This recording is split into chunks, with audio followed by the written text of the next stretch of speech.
Welcome to Bengal food diaries channel. আমার এক বন্ধু পোর্ক রেসিপি শেয়ার করতে বলায় আজকের ভিডিও নিয়ে এসেছি। কোকোনাট মিল্ক উইথ পোর্ক, এক কথায় অনবদ্য রেসিপি। শেষ পর্যন্ত দেখবেন, আশা করছি আপনাদের ভালো লাগবে। নিয়ে নিয়েছি নারকেল, এরকম পিস পিস করে নিয়ে মিক্সার গ্রাইন্ডারে দিয়ে পেস্ট বানিয়ে নেব।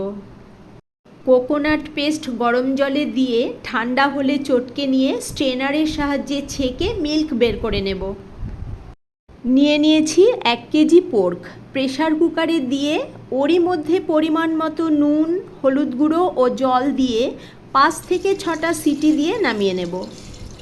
প্রেসার কুকার যখন ঠান্ডা হয়েছে, মাংস তখন একটা স্ট্রেনারের সাহায্যে ছেঁকে নিয়েছি।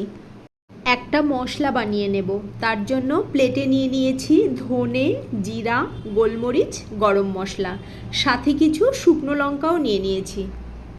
আফটার অল বাঙালি তো, সেই কারণে আলুর ব্যবহার করেছি, আপনি স্কিপ করতে পারেন। প্লেটে যে সমস্ত শুকনো মশলাগুলি নিয়েছিলাম সেগুলি মিক্সার গ্রাইন্ডারে দিয়ে সাথে দিচ্ছি আদা, রসুন, কাঁচা লঙ্কা, সামান্য নুন। এবার পেস্ট বানিয়ে নেব। কড়াইয়ে পরিমাণ মতো সর্ষের তেল দিয়ে গরম হলে ফোড়নের জন্য দিচ্ছি শুকনো লঙ্কা, কালো সর্ষে, সাথে দিচ্ছি কারি পাতা। ফোড়ন থেকে সুন্দর গন্ধ বেরিয়েছে, দিচ্ছি পেঁয়াজ কুচি। নুন দিয়ে নাড়াচাড়া করে নিয়ে পেঁয়াজের কালার যখন ব্রাউন হয়ে এসেছে সেই সময় দিতে হবে টমেটো কুচি। এবার আগে থেকে যে মশলার পেস্ট বানিয়েছিলাম সেটা দিয়ে সাথে হলুদ গুঁড়ো দিয়ে তারপর কষে নিতে হবে।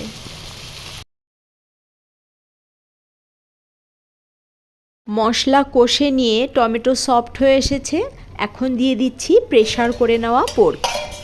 কষানোর কাজটা অবশ্যই গ্যাসের ফ্লেম মিডিয়ামে রেখে করলে বেশি ভালো হবে। সুন্দর মতো কষে এসেছে, দিয়ে দিচ্ছি আগে থেকে ভেজে রাখা আলু।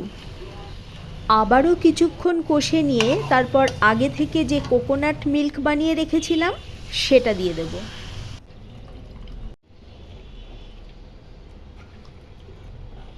এখন জাল হতে দিতে হবে।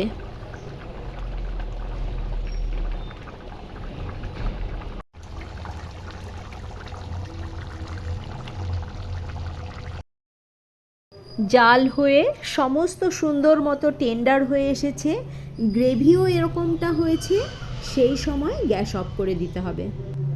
যিনি পোর্ক পছন্দ করেন তার কাছে এই রেসিপি খুব প্রিয় হতে চলেছে। আমার এই coconut milk with pork recipe আপনার কাছে কেমন লেগেছে আমাকে কমেন্ট করে জানাবেন।